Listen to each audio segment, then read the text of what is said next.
देखिए प्रश्न दिया है कि द्विघात बहुपद x square plus 7x plus 12 के शून्य ज्ञात कीजिए और शून्यकों तथा गुणांकों के बीच में संबंध की सत्यता ज्ञात करिए, है ना। ये एनसीईआरटी का भी प्रश्न है, 2020 में भी आया है और इसी 2024 में भी ये प्रश्न आ चुका है।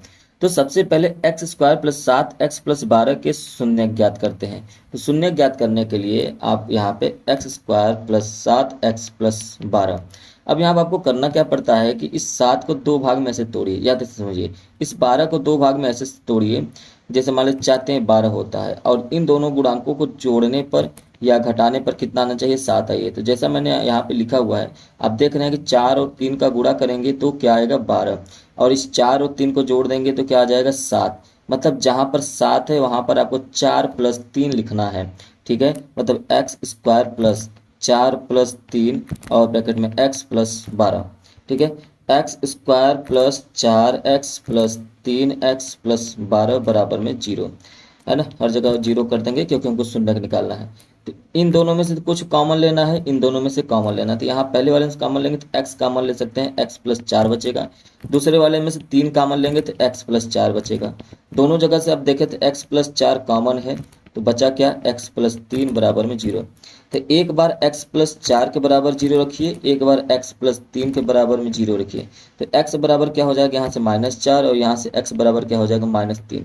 तो आपको देखिए ध्यान से कि दो शून्यक निकल के आए।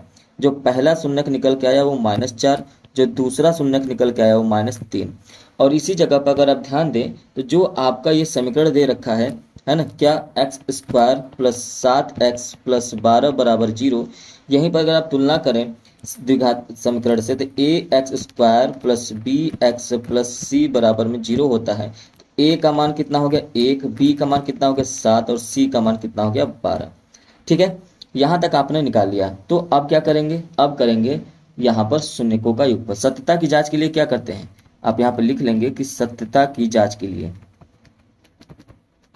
सत्यता की जांच के लिए